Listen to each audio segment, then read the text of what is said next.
par 2, par 5 et par 10.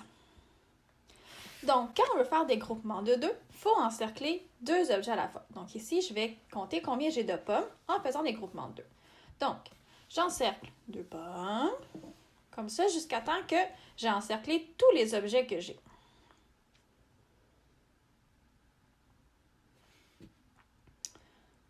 Ensuite, je vais compter en faisant des bonds de 2 pour trouver combien j'ai de pommes au total. Donc, je commence.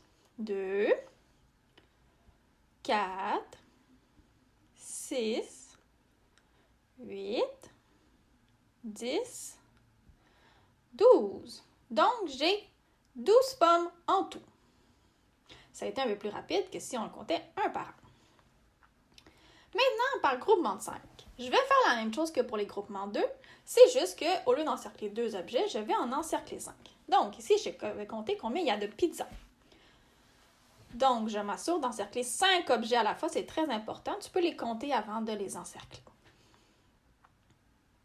Ensuite, on va les compter, mais en faisant des bonds de 5. Donc, 5, 10, 15, 20. Donc, nous avons 20 pizzas.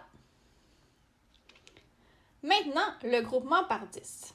Encore une fois, c'est comme les deux autres, on va compter par 10. Donc, tu vas encercler 10 objets à la fois. Ici, ça va être des abeilles.